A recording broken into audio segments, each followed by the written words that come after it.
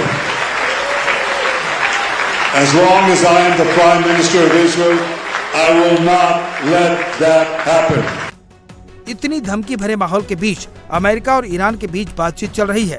पहले दिन ईरानी डेलीगेशन बातचीत से उठकर चला गया। अब देखना है कि नेगोशिएशंस किस दिशा में जाती हैं। अयोध्या के राम मंदिर में चढ़ावा चोरी की जांच कर रही एसआईटी ने मुख्यमंत्री योगी आदित्यनाथ को अपनी 150 पन्नों की प्रारंभिक जांच रिपोर्ट सौंप दी है। 6 दिनों तक जांच और 150 से ज्यादा लोगों से पूछताछ के बाद ये रिपोर्ट तैयार हुई।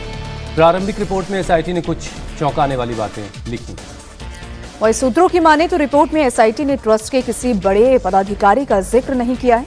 शुरुआती जांच रिपोर्ट में गिनती में लगे ट्रस्ट के कर्मचारी, एसबीआई के कर्मचारी और निजी कंपनी के लोगों का जिक्र है। इसके अलावा जांच से सामने आया है कि दान पात्र से जो रुपए निकाला गया उसे काउंटिंग सेंटर ले जाने, गिनती करने और रखने का सिस्टम ठीक नहीं है।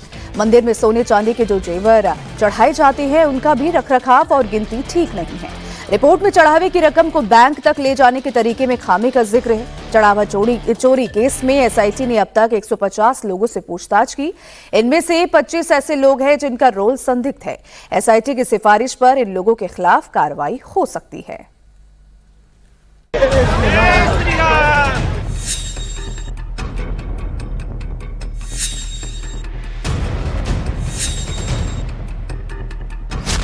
राम मंदिर में चढ़ावा चोरी, एसआईटी ने सौंपी सीएम योगी को रिपोर्ट।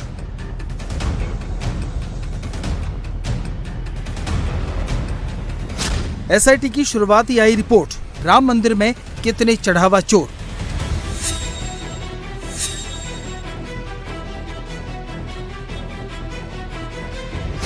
पंद्रह दिन में पूरी रिपोर्ट आएगी। एक्शन की तैयारी में सीएम योगी।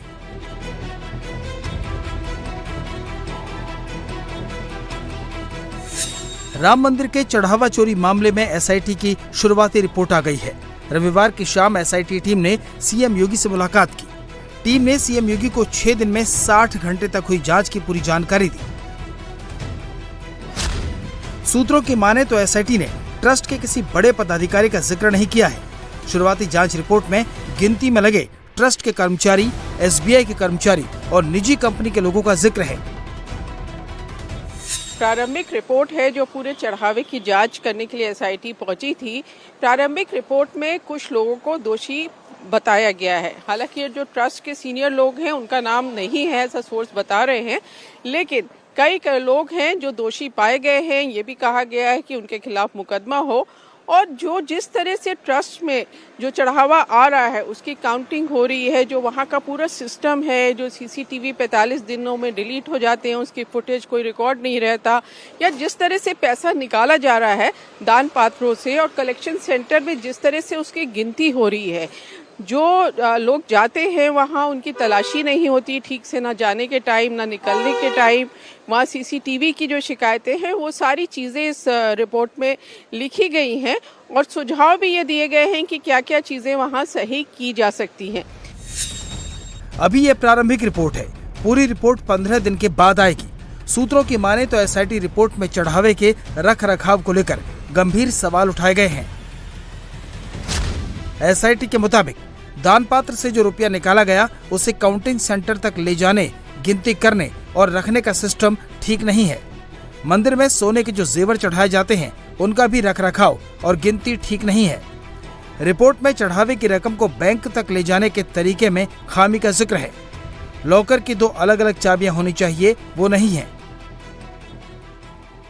पे जो पता चल रहा है, जो सोर्स बता रहे हैं, इस कमेटी को ये पता चला है कि जो पूरा सिस्टम था, जो चढ़ावे का सिस्टम है, उसको काउंट करने का जो सिस्टम है, जो लोग उसमें लगाए गए उनकी ठीक से जांच पड़ताल नहीं की गई, उसके ऊपर ठीक से नजर नहीं रखी। एक बड़ी बात इस रिपोर्ट में सोर्स ये बता रहे हैं, ये भी कहा गया है कि बैंक के बहुत सारे लोगों को भी जिम्मेदार ठहराया गया है इस गड़बड़ी के लिए और उनके खिलाफ भी कार्रवाई करने की बात की गई है। अब ये क्योंकि शुरुआती रिपोर्ट है, अब जब डिटेल्ड रिपोर्ट आएगी तो ज़्यादा जानकारी मिलेगी, लेकिन ये है कि जो कमेटी है वो मुख्यमंत्री योगी आदित्यनाथ से गई, मिली और जो अब तक उसने पाया है वो रिपोर्ट मुख्यमंत्री को दे दी है। चढ़ावा चोरी केस में एसआईटी ने अब तक 150 लोगों से पूछताछ की है। इनमें से 25 ऐसे लोग हैं जिनका रोल संदिग्ध है। एसआईटी की सिफारिश पर इन लोगों के खिलाफ कार्रवाई हो सकती है। इसके संकेत एसआईटी के आदेश में भी मिल रहे हैं। एसआईटी ने श्री राम जन्मभूमि तीर्थ क्षेत्र ट्रस्ट के पदाधिकारियों पर जिले से बाहर जाने पर रोक लगा दी है। जिन कर्मचारियों का नाम चढ़ावा चोरी में आया है उन पर भी अयोध्या से बाहर जाने पर रोक लगाई गई है। सूत्रों के माने तो राम मंदिर चढ़ावा चोरी में एसआईटी के रेडार पर रमाशंकर यादव उर्फ टिन्नू सबसे ऊपर है, क्योंकि टिन्नू यादव के पास राम मंदिर के चढ़ावे की पूरी जिम्मेदारी थी। इस बीच मंदिर से जुड़े एक और शख्स का नाम सामने आया है। ये नाम है फूलकांत मिश्रा। फूलकांत के पास राम मंदिर के आभूषणों की देखभाल और रखरखाव की जिम्मेदारी थी। फूलकांत मिश्रा कुछ साल पहले तक अयोध्या में एक छोटी सी दुकान में रत्न और नग बेचा करता था और लोगों का भविष्य बताता था, लेकिन आज उसके पास 4 बड़ी गाड़ियां हैं। अयोध्या के पौष इलाके में अपना बंगला है। फूलकांत मिश्र मकान नंबर 23/4/31A। ये वो भूमि है जो राम मंदिर से लगती हुई है और इस मंदिर का अधिकांश हिस्सा मंदिर ने अधिग्रहित कर लिया, लेकिन इस मकान को अधिग्रहित नहीं किया है। वो हर बड़े आयोजन में आगे दिखाई देते थे और हमारे सूत्र बता रहे हैं कि फूलकांत मिश्रा की तरफ से अलग अलग इलाकों में करोड़ों की प्रॉपर्टियां खरीदी गई हैं। अब इन आरोपों पर जांच होनी है। जिस तरीके से टिन्नू यादव का नाम आया, उसका दूसरा पहलू अगर कहा जाए तो फूलकांत मिश्रा है, जो एसआईटी के सामने पेश भी हुए। और अगर आप देखेंगे अंदर तो हाल फिलहाल में अक्टूबर 2024 में एक इनोवा क्रिस्टा नई गाड़ी खरीदी गई, 4 गाड़ियां हैं। फूलकांत मिश्रा भी टिन्नू यादव की तरह ट्रस्ट के महासचिव चंपत राय का करीबी बताया जाता है। जहां पर बिना ट्रस्ट की परमिशन के कोई नहीं जा सकता, वहां पर फूलकांत की पहुंच थी। फूलकांत मिश्रा राम मंदिर आंदोलन के दौरान यहां चंपत राय से जुड़े थे। जो भी पैरवी के कागजात लाने ले जाने होते थे, उस भूमिका में थे और उसी एवज में उन्हें कुछ मानदेय मिलता था। देखकर अंदाजा लगाइए कि जहां पूरे मंदिर प्रांगण को ट्रस्ट ने 23 करोड़ में हासिल कर लिया, उसमें इस मकान को छोड़ दिया गया है। 4 गाड़ियां हैं जो मंदिर ट्रस्ट में चलती हैं और आय का स्रोत एक रत्न की दुकान और सेवक के तौर पर मिलने वाले 27,000। बताया जा रहा है कि फूलकांत मिश्रा के भाई साकेत मिश्रा रेलवे स्टेशन के पास साकेत रत्न के नाम से दुकान चलाते हैं। परिवार का दावा है कि दुकान से हर साल करोड़ों का टर्नओवर करते हैं। फूलकांत के भाई साकेत ने दावा किया कि फूलकांत राम मंदिर के अंदर नहीं जाता है, जबकि फूलकांत की मंदिर के अंदर की फोटो मौजूद है। फूलकांत के भाई ने कहा कि उनकी गाड़ियों का राम मंदिर से कोई संबंध नहीं है, लेकिन फूलकांत के भतीजे का दावा है कि उनकी गाड़ियां राम मंदिर से चलती हैं। फूलकांत के परिवार का दावा है कि राम मंदिर मैनेजमेंट में फूलकांत का कोई दखल नहीं है, जबकि जो खुलासा हुआ है उसके मुताबिक फूलकांत दान दक्षिणा मैनेजमेंट में शामिल है। राम जन्मभूमि ट्रस्ट का मुकदमा जो चलता है, उसका केवल पैरवी करने जाता है कचहरी, हाई कोर्ट या सिविल कोर्ट। बाकी मंदिर के अंदर उसकी कोई जिम्मेदारी नहीं है, वो जाता भी नहीं है मंदिर के अंदर। मैं दावे के साथ कह सकता हूं कि सालों हो गया वो मंदिर के अंदर जाता ही नहीं है। मंदिर शुरुआत हुआ था तो केवल 1 महीने के लिए उसकी जो है चंपत जी ने वहां ड्यूटी लगाई थी, ठीक है, राम मंदिर में। लेकिन 1 महीने के बाद फिर जो है वो मुकदमे का काम देखने लगा। 1 महीना कब था वो? 1 महीना लगभग वही आप ये मान लीजिए जो हुआ था प्राण प्रतिष्ठा, उसी टाइम में चंपत जी अगर बुलाएंगे तो निश्चित जाएगा। लेकिन राम जन्मभूमि मंदिर के अंदर का कोई दायित्व तो नहीं है। दायित्व नहीं और पूछताछ भी नहीं हुई। पूछताछ भी नहीं हुई है, लेकिन अगर पूछताछ होगी तो पूछताछ का जवाब देंगे। फूलकांत मिश्रा और टिन्नू यादव के अलावा एसआईटी के रेडार पर मंदिर का एक और कर्मचारी सोमेश आनंद भी है। सोमेश आनंद इस वक्त राम मंदिर में यात्री सेवा केंद्र में तैनात है। सोमेश आनंद पर आरोप है कि चंदे के पैसे लेकर वो फरार है। हालांकि इंडिया टीवी से बात करते हुए सोमेश आनंद ने दावा किया कि वो अयोध्या में ही मौजूद है, गोपाल राव जी से उसकी कोई रिश्तेदारी नहीं है। सोमेश आनंद ने कहा है कि वो एसआईटी जांच के बाद बोलेगा। एसआईटी जांच पूरी होने के बाद ही सामने आएगा। राम मंदिर चढ़ावा चोरी पर सियासत भी खूब हो रही है। समाजवादी पार्टी के मुखिया अखिलेश यादव ने एक बार फिर योगी सरकार पर हमला बोला। अखिलेश ने कहा कि सरकार को मजबूरी में एसआईटी का गठन करना पड़ा। सरकार को मजबूरी में एसआईटी गठित करनी पड़ी। सवाल ये कि एसआईटी की एसआईटी कौन करेगा? और सीसीटीवी के फुटेज गायब होना। सीसीटीवी के फुटेज गायब होने का मतलब है कि सीसी की सही जानकारी नहीं मिलेगी। सीसीटीवी के फुटेज न होने से सीसी की सही जानकारी नहीं मिलेगी। सीसी का मतलब हुआ चढ़ावा चोरी, चंदा चोरी, और जो लोग गुप्त दान दे गए, हमारा धर्म और हमारे बहुत सारे प्रतिष्ठित लोग होते हैं जो गुप्त दान देते हैं, वो कभी जानकारी नहीं होने देना चाहते किसी को कि उन्होंने क्या दान दिया है, वो सब गायब निकला है। इतना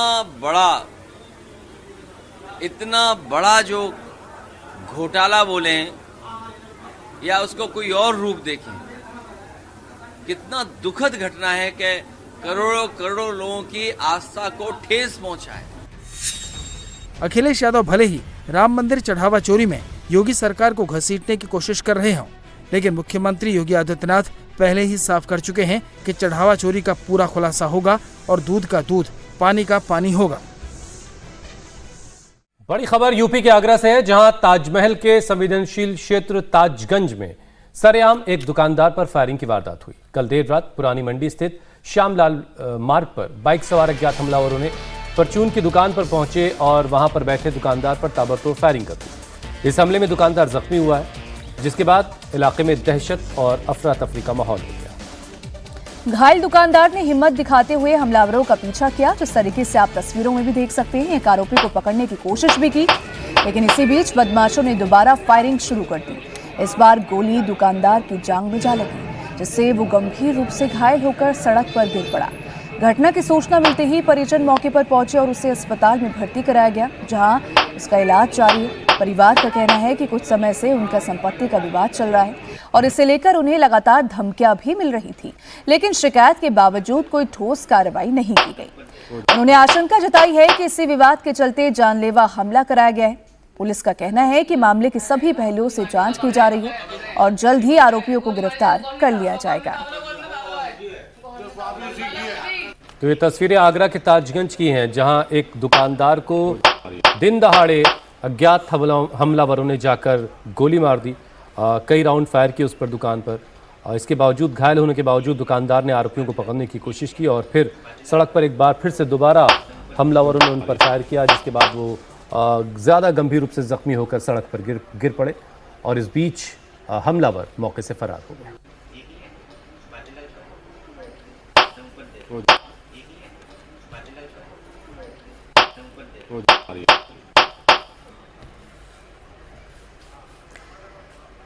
तो सीसीटीवी फुटेज भी सामने आया है, जहां आप देख सकते हैं कि एक हेलमेट पहना एक शख्स आता है और सीधा फायरिंग करना शुरू कर देता है। इसके बाद उसे रोकने की कोशिश भी की गई, लेकिन वो दोबारा आता है और फायरिंग कर चला जाता है। तो ये तस्वीरें काफ़ी ज़्यादा दिल दहला देने वाली। हालांकि इसके बाद घायल दुकानदार को अस्पताल ले जाया गया, जहां उनका इलाज अभी चल रहा है।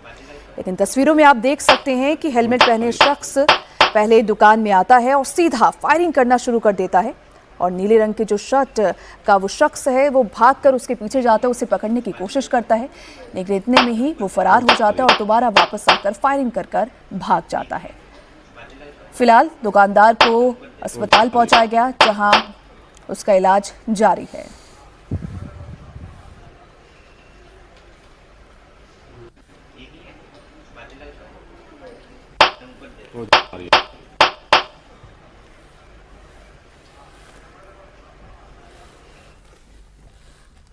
फायरिंग की वारदात पंजाब के लुधियाना में भी हुई, जहां 20,000 रुपए के लेन देन के विवाद में एक परिवार पर ताबड़तोड़ फायरिंग कर दी गई।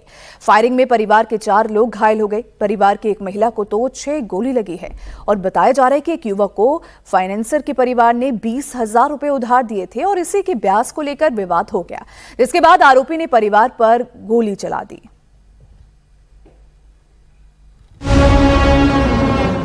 रात के अंधेरे में बहस के बीच अचानक किसी ने गोली चला दी। एक गोली नहीं, तड़ातड़ 10 से ज्यादा राउंड फायरिंग की। गोलियों की आवाज से हड़कंप मच गया। मौके पर अफरा तफरी मच गई। लोग जान बचाने के लिए इधर उधर भागने लगे। एक शख्स घायल महिला को लेकर भागने लगा तो गोली लगने से एक शख्स कार के पास गिर पड़ा। फायरिंग की ये वारदात पंजाब के लुधियाना में हुई, जहां 20,000 रुपए के लेन देन के विवाद में ताबड़तोड़ फायरिंग कर दी गई। फायरिंग में एक ही परिवार के 4 लोग घायल हो गए। सरबजीत कौर नाम की महिला के पैरों में तो 6 गोली लगी है। उन्हें अस्पताल में भर्ती कराना पड़ा। फायरिंग में सरबजीत के पति को पेट के निचले हिस्से में गोली लगी, देवर को पैर में गोली लगी और सिर पर चोट आई, जबकि बेटे के पैर को छूते हुए गोली निकल गई। वारदात के बाद घायल बेटे ने खुद ही गाड़ी चलाकर सभी घायलों को अस्पताल पहुंचाया। बताया जा रहा है कि फाइनेंसर के परिवार ने एक युवक को 20,000 रुपए उधार दिए थे और शनिवार रात 12 बजे इसी रकम की ब्याज को लेकर विवाद हो गया। मामला इतना बढ़ा कि युवक ने अपने साथियों को बुला लिया और दोनों ओर से बहस होने लगी। इसी विवाद में दूसरे पक्ष की ओर से फायरिंग कर दी गई। पुलिस ने एफआईआर दर्ज कर ली है और आगे की कार्रवाई में जुट गई है। एक और बड़ी खबर एनकाउंटर से जुड़ी हुई। बिहार के भरत तिवारी एनकाउंटर के मामले में विपक्ष के आरोपों पर केंद्रीय मंत्री जीतन राम मांझी ने तीखा पलटवार किया। जहानाबाद में पूर्व सीएम राबड़ी देवी के आरोपों पर पलटवार करते हुए जीतन राम मांझी ने न सिर्फ इस एनकाउंटर को 100% सही बताया, बल्कि साफ शब्दों में कहा कि अगर कोई पुलिस पर पिस्तौल तानेगा तो पुलिस आत्मरक्षा में गोली चलाएगी। मांझी ने मृतक के परिवार की थ्योरी पर भी सवाल उठाया और पूछा कि अगर भरत तिवारी मानसिक रूप से विक्षिप्त था तो उसके हाथ में रिवॉल्वर किसने दी? घर वालों ने उससे हथियार छीना क्यों नहीं? मांझी ने सीधे आरोप लगाते हुए कहा कि राबड़ी देवी को जंगलराज इसलिए याद आ रहा है क्योंकि उन्होंने खुद अपने शासनकाल में बिहार में असली जंगलराज कायम किया था। मांझी ने कहा कि सम्राट चौधरी की सरकार इस मामले में न्यायिक जांच के आदेश दे चुकी है और इसीलिए जांच रिपोर्ट का इंतजार करना अभी बाकी है। जिस कहता है उसका परिवार की विक्षिप्त था तो रिवॉल्वर क्यों उसके हाथ में दिया गया था? क्यों रखा गया था? रिवॉल्वर छीन लिया जाता, परिवार नहीं उसको देता। इसका मतलब है कि जानबूझकर परिवार वाले लोगों ने उसको उस्काया है और पुलिस को अगर मार दिया होता, दो पुलिस मर जाता तो बहुत अच्छा होता। आए दिन देखा जा रहा है पुलिस पर बहुत सी आक्रमण हो रहे हैं, पिटा रहे हैं, कहीं कहीं मारे भी गए हैं, तो वो ठीक है, पुलिस मरे तो ठीक है, लेकिन जनता अगर किसी प्रकार से इनकाउंटर करे तो वो खराब है। कहने का मतलब है कि हम वहाँ के जो घटना घटी है, इनकाउंटर हुआ है, उसको हम जस्टिफाइड मानते हैं। जब न्यायिक जांच है तो जांच होगा, जांच अपना काम करेगा, जांच में फलाफल जो आएगा वो देखा जाएगा। तो राबड़ी देवी इसलिए कहती है कि जंगल राज उन्होंने राज यहाँ किया है, जिस समय कि उनके घर पर बैठ करके तय किया जाता था कि दे रहा हो फलानमा के इतना रुपया, काम चली रकन लोग भूखा बा हो, डॉक्टर बड़ी तू कमैला है दे रहा पैसा, इंजीनियर तू बड़ी कमैला है पैसा दे रहा। ये बात आज नहीं हो रही है। किसी की हिम्मत नहीं है कि एक अन्य मार्ग में आकर के कोई कहेगा जंगल राज वो था, ये जंगल राज नहीं। यहाँ तो देख रहे हैं कि इनकाउंटर हो रहा है, हाफ इनकाउंटर हो रहा है, तो जो कर रहा है वो फेस कर। हो सकता है बहुत तरह की बात राजनीति चलती है, मैं राजनीति नहीं करता हूँ, मैं वास्तविकता को बतलाता हूँ। अगर हम पर कोई पिस्टल दिखलाता है तो हम उसको ज़रूर मारेंगे, वो कैसा भी क्यों हो। तो इसलिए पुलिस पर पिस्टल दिखलाया तो पुलिस ने ऐसा किया तो गलत नहीं। इस बीच भरत तिवारी के एनकाउंटर का मामला अब सुप्रीम कोर्ट पहुंच गया है। अधिवक्ता विशाल तिवारी ने जनहित याचिका दाखिल कर इसे कथित फर्जी एनकाउंटर बताते हुए सीबीआई जांच करने की बात कही है। संबंधित पुलिसकर्मियों के खिलाफ एफआईआर और सुप्रीम कोर्ट के रिटायर्ड जज की निगरानी में स्वतंत्र जांच समिति गठित करने की भी मांग की है। याचिकाकर्ता का कहना है कि ऐसे मामलों में कानून के शासन और नागरिकों के मौलिक अधिकारों की रक्षा के लिए स्वतंत्र और निष्पक्ष जांच जरूरी है। इसी के आधार पर सुप्रीम कोर्ट से हस्तक्षेप करने की भी अपील की गई है। इस बीच पुलिस की कार्रवाई के खिलाफ कैमूर में परशुराम सेना, करणी सेना और सर्व समाज ने आक्रोश मार्च निकाला। कैमूर के भभुआ में भारी संख्या में सर्व समाज के लोग सड़कों पर उतर आए। भभुआ नगर पालिका मैदान से लेकर एकता चौक तक एक आक्रोश मार्च निकाला गया। प्रदर्शनकारियों का आरोप है कि भरत तिवारी फर्जी एनकाउंटर में हत्या की गई उनकी। इस मामले में संलिप्त सभी दोषित पुलिसकर्मियों को तुरंत सेवा से बर्खास्त कर दिया जाए और उन पर हत्या का मुकदमा दर्ज कर जेल भेज दिया जाए। साथ ही भरत तिवारी के परिजनों के लिए 1 करोड़ का मुआवजा और उन्हें शहीद का दर्जा देने की भी मांग की गई है। भोजपुर प्रशासन के द्वारा जिस तरीका से भरत तिवारी का फर्जी इनकाउंटर किया गया है, उस फर्जी इनकाउंटर का परशुराम सेना जो है और पूरा सर्व समाज इसका पूर्ण रूप से बहिष्कार करता है और दोषी पुलिसकर्मियों को तुरंत बर्खास्त करके 302 का मुकदमा लगाने का मांग करता है। आज कैमूर जिला में आप देख सकते हैं कि कितना हुजूम उजड़ा हुआ है और इसी तरीका से पूरे देश भर में इस तरीका का आंदोलन किया जाएगा जब तक कि उस उन दोषी पुलिसकर्मियों को सस्पेंड करके और शहीद का दर्जा मिले। जिस तरह से उनके साथ हत्या हुआ है, वो एक सामाजिक व्यक्ति थे, दलित शोषित पीड़ित के लिए हमेशा आवाज उठाते थे वहाँ पे, और प्रशासन के नजर में वो खटक रहे थे क्योंकि बार बार वो स्थानीय मुद्दा को लेके जा रहे थे वहाँ पे। इसलिए भरत तिवारी को 1 करोड़ का मुआवजा मिले और भरत तिवारी को शहीद का दर्जा मिले और दोषी जो है उनको सजा मिले। अभी तक दोषियों को जो 4 पुलिस वाले बर्खास्त हुए हैं, वो जो लोक मार्च है, जिस तरह सम्राट चौधरी की पुलिस फर्जी एनकाउंटर करके एक समाज सेवी जो शोषित पीड़ित वंचितों के लिए आवाज उठाता था, जो भ्रष्ट अधिकारियों के खिलाफ आवाज उठाता था, उसको फर्जी एनकाउंटर करके मार दिया गया। हम सभी सर्व समाज के लोग ये आंदोलन, ये आक्रोश मार्च बिहार सरकार के खिलाफ और सम्राट। बड़ी खबर यूपी के प्रयागराज से है, जहां नाबालिग से रेप के आरोपी को पुलिस ने एनकाउंटर के बाद गिरफ्तार कर लिया। प्रयागराज के पूरा मुफ्ती इलाके में 14 जून को आरोपी मुशर्रफ नाबालिग को घर से उठाकर ले गया था और उसका रेप किया। आरोप है कि इस दौरान उसने लड़की को धमकी दी और साथ ही उसके शरीर को सिगरेट से दागा दी। रेप के बाद आरोपी लड़की को उसके घर के बाहर छोड़कर भाग गया। पीड़ित परिवार ने इस मामले में शिकायत दर्ज करवाई के लिए थाने पहुंचा, लेकिन मुकदमा दर्ज नहीं हुआ। इस मामले की जानकारी जब बीजेपी नेता सिद्धार्थनाथ सिंह को मिली तो उन्होंने पुलिस से सख्ती से कार्रवाई करने के लिए कहा। सिद्धार्थनाथ सिंह ने पुलिस के इंस्पेक्टर से कहा कि योगी सरकार है, आरोपी अशरफ हो या अकबर, कड़ी कार्रवाई करिए। विधायक सिद्धार्थनाथ सिंह के निर्देश के बाद पुलिस ने आरोपी के खिलाफ कार्रवाई करते हुए मुकदमा दर्ज कर जांच शुरू कर दी है। इसी दौरान मुखबिर की खबर पर पुलिस ने मुशर्रफ को एक गांव में घेरा तो उसने तमंचे से पुलिस पर फायर कर दिया और पुलिस ने भी क्रॉस फायरिंग की, जिसमें उसके दोनों पैर में गोली लगी है। इसके बाद उसे गिरफ्तार कर अस्पताल भेज दिया गया है।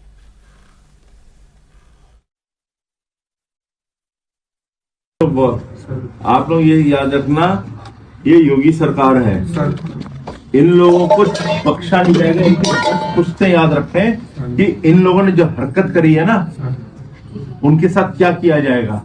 10 पुश्तें इनकी याद करवा देना। अशरफ हो या अकबर हो, इनमें से किसी को नहीं छोड़ूंगा मैं। जितने लोग होंगे, अरे अतीक को नहीं छोड़ा तो ये कौन से खेत की मूली है। पकड़ो इन लोगों को।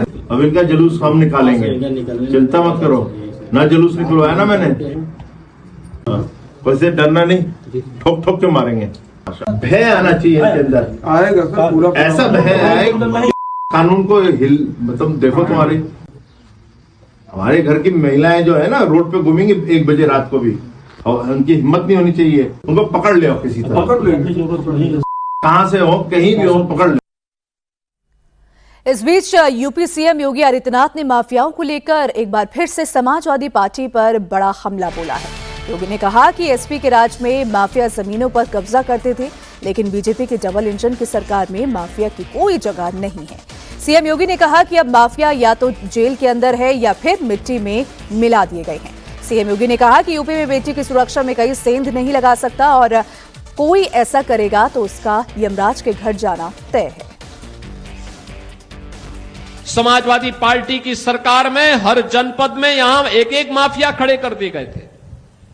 ये माफिया गरीबों की जमीनों पर कब्जा करते थे, अवैध खनन करते थे, व्यापारी और बेटी दोनों के लिए संकट खड़ा करते थे, पुलिस पर हमला करते थे। छवि खराब होती थी बुंदेलखंड की, छवि खराब होती थी हमीरपुर की, लेकिन आज मैं कह सकता हूं ये डबल इंजन की सरकार है। माफिया के लिए कोई जगह नहीं है। माफिया या तो जेल के अंदर है या मिट्टी में मिल गए हैं। अब बुंदेलखंड विकास की प्रक्रिया के साथ तेजी के साथ आगे बढ़ चुका है। अब बेटी की सुरक्षा में कोई सेंध नहीं लगा सकता है। अब बेटी की सुरक्षा में कोई सेंध लगाने का दुस्साहस नहीं कर सकता है, और जो करेगा तो फिर यमराज के घर भी जाएगा। पश्चिम बंगाल में टीएमसी के एक और नेता की गिरफ्तारी के बाद कोर्ट में पेशी के दौरान लोगों ने उसे चोर चोर कहा और उस पर अंडे फेंके। एक दिन पहले कर्नाटक के बेलगांव से तारकेश्वर विधानसभा के पूर्व विधायक और टीएमसी नेता रामेंदु सिन्हा राय को गिरफ्तार किया गया था। कल जब उन्हें ट्रांजिट रिमांड पर धनिया खाली पुलिस स्टेशन लाया गया तो लोगों ने चोर चोर के नारे लगाए और उन पर अंडे फेंके। हुगली ग्रामीण पुलिस के एसपी कुंवर भूषण सिंह ने बताया कि 11 जून की शाम करीब 7 बजे बिजली कटौती का फायदा उठाते हुए तारकेश्वर विधानसभा क्षेत्र के पूर्व विधायक रामेंद्र सिन्हा राय और उनके साथी मोटर वैन में सरकारी राहत सामग्री ले जा रहे थे। रास्ते में बीजेपी समर्थकों ने उन्हें रोका तो रामेंद्र सिन्हा राय ने छोटा हथियार दिखाकर बीजेपी समर्थकों को धमकाया और वहां से भाग निकले।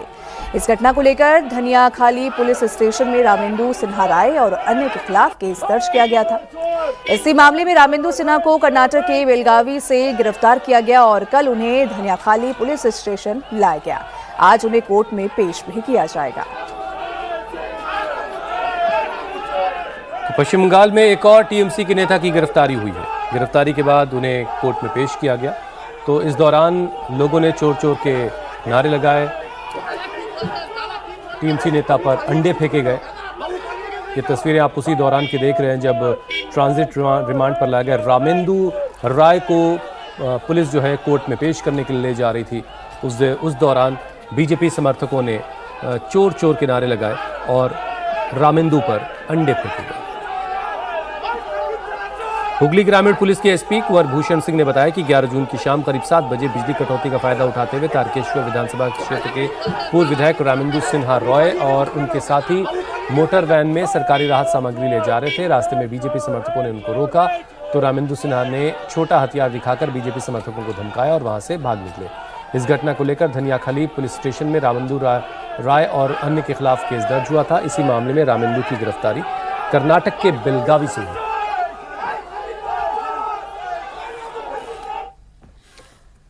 और अब खबर कोलकाता से है, जहां की एक सड़क का नाम बदलने पर सियासत गर्मा गई है। सीएम शुभेंदु ने जहां सड़क का नाम बदलने पर खुशी जताते हुए इसे एक ऐतिहासिक भूल को ठीक करने वाला फैसला बताया तो कांग्रेस और टीएमसी ने इसे फैसले पर बीजेपी को घेरा है। कांग्रेस के नेता पवन खेड़ा ने कहा कि बीजेपी को हसन सोहरावर्दी और हुसैन सोहरावर्दी में फर्क ही नहीं पता है, जबकि जयराम रमेश ने कहा कि हसन सोहरावर्दी एक एकेडमिक थे जो कलकत्ता यूनिवर्सिटी के वाइस चांसलर रह चुके हैं। दरअसल शनिवार को कोलकाता म्युनिसिपल कॉर्पोरेशन ने शहर के एक प्रमुख सड़क सोहरावर्दी एवेन्यू का नाम बदलकर गोपाल मुखर्जी रोड कराने का ऐलान किया। ये सड़क कोलकाता के पार्क सर्कस इलाके में है। जब कोई नाम होता है ना, उसका पीछे कोई हिस्ट्री, कोई इंसिडेंट ये होता है। एक बार नाम पूरा चेंज कर देना, जिसका नाम पे रास्ता नई तरह से रखना है वो तो हो सकता है, लेकिन पर्टिकुलर किसी का नाम जब हटाने का बात आता है तो पूरा इरेज करने से ये हिस्ट्री का ऊपर इम्पैक्ट हो जाता है। पास्ट को तो जानना चाहिए। जब नाम रखा गया था कोई ना कोई तो उसका कारण था। हम दूसरे जगह पे भी देखे हैं, भाजपा वो पब्लिक का डेवलपमेंट, रोटी कपड़ा और मकान देने से उनका इंटरेस्ट है। इसी तरह ये नाम चेंज, वो चेंज, उनका पॉलिटिकल नैरेटिव से कुछ करना। तो ये देखिए, जिसका नाम पे था उसका एक हिस्टोरिकल एक सिग्निफिकेंस था। अब जिसका नाम पे हो रहा है वो हो सकता है, हम उसका विरोध ऐसा कुछ नहीं कर रहे हैं, लेकिन ऐसे किसी का नाम इरेज करके, डिलीट करके दूसरा नाम नई तरह से कुछ करना, ये सोचना चाहिए। पश्चिम बंगाल के सीएम शुभेंदु अधिकारी ने कोलकाता नगर निगम के अंतर्गत आने वाले इस सड़क के नाम को बदलने के फैसले को ऐतिहासिक भूल को सुधारने वाला एक कदम बताया। शुभेंदु अधिकारी ने एक पोस्ट शेयर की और लिखा कि कोलकाता नगर निगम की तरफ से लिया गया ये ऐतिहासिक फैसला न्यायपूर्ण और समायोचित है। दशकों तक शहर की एक महत्वपूर्ण सड़क का नाम ऐसे व्यक्ति के नाम पर रहा जिस पर सत्ता का दुरुपयोग कर राजनीतिक लाभ के लिए निर्दोष नागरिकों के नरसंहार को बढ़ावा देने के आरोप लगते रहे हैं। वहीं बीजेपी पर निशाना साधते हुए कांग्रेस नेता पवन खेड़ा ने कहा कि बीजेपी को मूर्खों की जमात बताते हुए कहा कि उन्हें हसन सोहरावर्दी और हुसैन सोहरावर्दी में फर्क ही नहीं पता है। पवन खेड़ा ने कहा कि जिस सड़क का नाम बदला गया है वो हसन सोहरावर्दी के नाम पर थी, जो कि एक जाने माने शिक्षक और विद्वान थे, जिन्हें रविंद्रनाथ टैगोर ने शांति निकेतन में शोध करने के लिए भी आमंत्रित किया था। वहीं कांग्रेस के राज्यसभा सांसद जयराम रमेश ने भी इस फैसले पर बीजेपी को घेरा। उन्होंने कहा कि हसन सोहरावर्दी कलकत्ता यूनिवर्सिटी के वाइस चांसलर रहे, उनके बाद श्याम प्रसाद मुखर्जी वाइस चांसलर बने, जबकि श्याम प्रसाद मुखर्जी के पिता सर आशुतोष मुखर्जी उनसे कुछ साल पहले इस पद पर रह चुके थे। लेकिन पूरा राजनीतिक विज्ञान आपको इस तरह की बातें नहीं सिखाता। महाराष्ट्र में ऑपरेशन टाइगर पर डिप्टी सीएम एकनाथ शिंदे ने बड़ा बयान दिया है। शिंदे ने कहा कि जल्द ही ब्रेकिंग न्यूज मिलेगी, वो कोई ऑपरेशन अधूरा नहीं छोड़ते। इस दौरान मुख्यमंत्री फडणवीस ने भी चुटकी ली और कहा कि ऑपरेशन बिल्कुल सफल रहा और बॉडी सलामत है। और इस बीच उद्धव गुट के 6 सांसदों ने लोकसभा स्पीकर से मिलकर अलग गुट बनाने की मांग की है और जल्द ही उद्धव के 6 सांसद शिंदे गुट में शामिल हो जाएंगे। आम्ही ऑपरेशन अर्धवट करत नाही, फुलफूट करतो आणि ते तुम्हाला माहीत आहे, अनुभवी आहे। ओमराजे निंबाळकरांच्या बाबतीत आपण म्हटलं, खरं म्हणजे काल त्यांच्या वडिलांच्या हत्येचा खटला कोर्टामध्ये निर्णयासाठी होता। ऑपरेशन यशस्वी आहे आणि बॉडी एकदम सुदृढ आहे। ऑपरेशन यशस्वी आहे आणि बॉडी एकदम सुदृढ है। वहीं बागियों के खिलाफ उद्धव ठाकरे अब मैदान में उतरने जा रहे हैं। उद्धव ठाकरे 27 जून से 29 जून तक उन इलाकों में सभाएं करेंगे जहां के सांसदों ने बगावत की। इस दौरान वो कार्यकर्ताओं, पदाधिकारियों और स्थानीय नेताओं से मुलाकात कर संगठन को और मजबूत करने की कोशिश करेंगे। रविवार को उद्धव ठाकरे ने मुंबई के भांडुप में बागी सांसद संजय दिना पाटिल के गढ़ में रैली की। इस दौरान उद्धव ने कहा, जनता ने पाला बदलने वाले सांसदों को शिवसेना और मशाल चुनाव निशान देखकर चुना था। उन्हें उम्मीदवार बनाना गलती थी और उसके लिए वो सबसे माफी मांगते। गद्दारी झाली तिथल्या मतदारसंघात जाऊन मतदारांची मी माफी मागतोय, तशीच तुमची पण मागतोय। कारण तुम्ही माझा आदेश मानून जो उमेदवार दिला त्या उमेदवाराकडे न पाहता शिवसेना या 4 अक्षरांकडे पाहून आणि मशालीवरती लढणारा उमेदवार म्हणून अक्षरशः रक्ताचं पाणी केलं आणि निवडून दिलं। साहजिकच आहे, उमेदवारी मी दिली होती त्याच्यामुळे ही चूक माझी आहे आणि त्या चुकीबद्दल मी तुमची माफी मागतो। हे अनुभव गेल्या 60 वर्षातले। आतापर्यंत अनेकदा शिवसेना फोडण्याचा प्रयत्न झाला, फोडली, तोडली। शिवसेना तशी कमजोर होईल याचा प्रयत्न केला आणि जे अनुभव आले ते अनुभव तुम्हाला सगळ्यांना पाहिजे, कारण तुम्ही या सगळ्या वाटचालीचे साक्षीदार नव्हे, करते करविते कट्टर शिवसैनिक आहात। कारण अनेक केली जात आहे, पण काँग्रेसमध्ये विलीन होणार अशी भीती वाटली। आता म्हणून मी सांगितलं ते परत सांगतो की काँग्रेस आणि भाजपा, ज्या भाजपाला ही सुद्धा चूक आपलीच, दलितचं सूत्र विचारत नव्हतं, त्याचं बोट धरून आपण मोठं केलं, याचं कोण विचारत होते? म्हणजे सुरुवातीला तर यांचं डिपॉझिट जप्त पार्टी म्हणूनच म्हटलं जायचं। अख्ख्या देशात 2 खासदार होते फक्त, काय भाजपा, भारत म्हणजे तसेच लोक आहेत। स्वतःच काहीच नाहीये, दुसऱ्यांची पोरं ही चोरून चोरून चोरून मोठी झालेली पार्टी आहे आणि 2 खासदार असलेला हा पक्ष आज त्या मोठ्या मेजासीत मिळवतो। पण काँग्रेस बरोबर 30 वर्ष म्हणजे आपल्या सगळ्यांची राजकीय कारकीर्द ही काँग्रेस बरोबरच्या राजकीय वैरात गेली, बरोबर ना? पण तरी कधीही काँग्रेसची शिवसेना तोडण्याचा प्रयत्न केला नाही, काँग्रेस शिवसेना संपवण्याचा प्रयत्न केला नाही, जे भाजपने केलेलं आहे। और अब खबर उत्तर प्रदेश के बुलंदशहर के खुर्जा से है, जहां एक बड़ी मीट फैक्ट्री अल हमद फ्रोजन फूड्स पर रविवार को प्रशासन ने बड़ी कार्रवाई की। डीएम के आदेश पर भारी पुलिस बल के साथ फैक्ट्री में छापेमारी की गई। पुलिस ने 2 दिन पहले खुर्जा की प्रसिद्ध अल हमद मीट फैक्ट्री के 3 मालिकों को गिरफ्तार कर जेल भेज दिया था। गिरफ्तार आरोपियों में पूर्व केंद्रीय मंत्री सरवर हुसैन के भाई अनवर हुसैन के साथ उनके 2 पार्टनर हाजी शहाबुद्दीन और फहीमुद्दीन शामिल हैं। सूत्रों की माने तो छापेमारी के बाद अब फैक्ट्री को सील करने की कार्रवाई की जा रही है। मामला इस साल जनवरी का है, जब चेकिंग के दौरान चंडोस पुलिस ने फैक्ट्री के एक ट्रक को पकड़ा था। जांच में ट्रक से गौमांस बरामद हुआ था और इसके बाद प्रशासन ने सैंपल की जांच कराई तो गौमांस ही निकला, जिसके बाद ये बड़ी कार्रवाई की गई। यूपी के अमरोहा में एक मौलाना ने किसान को रुपए दोगुने करने का लालच देकर 1 करोड़ 80 लाख रुपए ठग लिए। उसने पीड़ित किसान से कहा कि वो तंत्र मंत्र से रुपए को दोगुना कर देगा। वो पहले भी कई बार ऐसा कर चुका है। शुरुआत में उसने किसान से छोटी मोटी लेन देन का भरोसा बनाया। इसके बाद एक बड़ा इन्वेस्ट करने के लिए कहा। किसान ने इसके लिए अपनी 32 बीघा ज़मीन बेच दी। जो पैसा मिला वो दे दिया और इसके बाद रुपए मिलना बंद हो गया। वापस मांगने पर उसे धमकी देने लगा आरोपी मौलाना। एक वीडियो भी उसका सामने आया है। इसमें वो कुर्ता पजामे और सिर पर टोपी लगाए हुए दिखाई दे रहा है। आंखों पर काला चश्मा लगा है। नोटों से भरा बॉक्स की वो आरती करता हुआ दिखाई दे रहा है। मेरे साथ जाने वाला मैं आपका पत्र बोलेगा, उसने मुझसे पैसे ले लिए। कितने रुपए लिए? 1 करोड़ 80 लाख। इस बेस पे आपने पैसे दिए थे? पैसे डबल करने के चक्कर में ले लिए थे। तुम्हें किसने मिलवाया था उससे?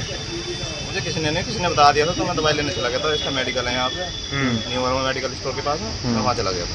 फिर क्या हुआ वहाँ पे? इसने मुझसे बोला कि मैं ऐसे करके पैसे डबल कर देता हूँ। शुरू में इसने दे भी दिए 10,000 के 20,000 करके, और फिर इसी को ज़्यादा से ज़्यादा पैसे लेता रहा। और मैंने अपने पैसे वापस मांगे तो इसने बोला कि मैं तुझे मार दूंगा तंत्र विद्या कर। तुम्हें पैसे ऑनलाइन दिए, कैश दिया? मैंने ऑनलाइन दिए हैं 35 लाख। मैं अपने पैसे वापस देने गया तो वो मुझे यहीं मिल गया था गली में। कौन सी गली में? कौन सी गली में? मिल गया चेयरमैन साहब वाली गली में। और इसने मुझे तमंचा दिखाया और बहुत जान से मारने धमकी। खबर हैदराबाद से है, जहां एक फैक्ट्री में हुए ब्लास्ट में कर्मचारी की मौत हो गई। फैक्ट्री केमिकल की थी। इससे आशंका है कि किसी केमिकल में धमाका हुआ हो, लेकिन धमाका इतना जोरदार था कि पूरे इलाके में हड़कंप मच गया। फिलहाल पुलिस ब्लास्ट की जांच कर रही है कि आखिर ये धमाका हुआ कैसे। जोरदार धमाका हुआ और पूरे इलाके में हड़कंप मच गया।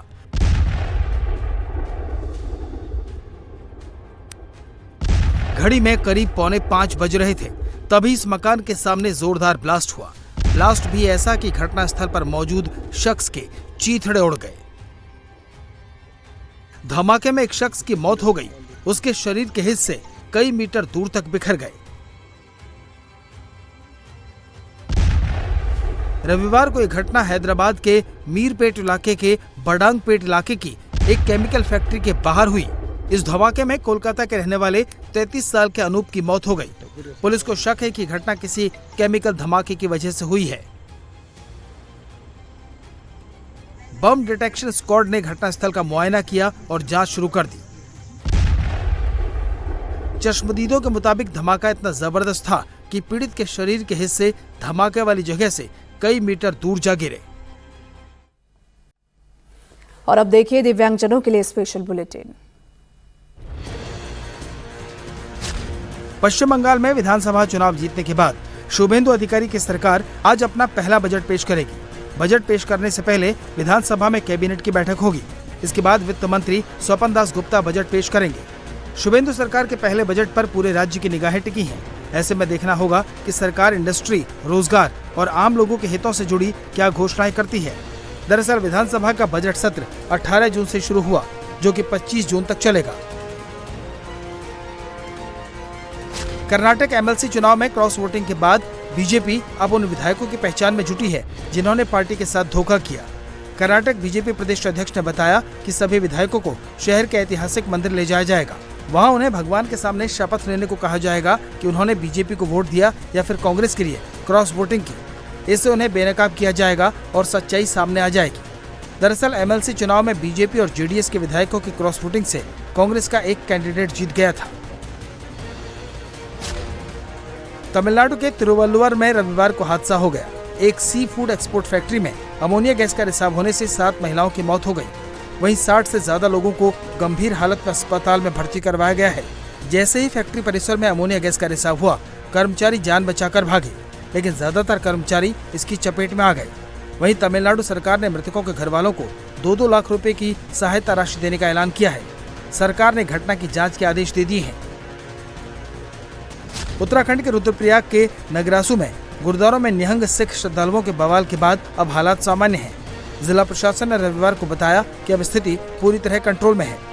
गुरुद्वारे के अंदर सारी गतिविधियां पहले जैसी हो रही हैं। हेमकुंड यात्रा भी शांतिपूर्वक चल रही है। दरअसल 16 जून को कर्णप्रयाग में निहंग सिखों और स्थानीय लोगों के बीच किसी बात को लेकर विवाद और मारपीट हुई, जिसके बाद कई युवकों को पुलिस ने गिरफ्तार किया था।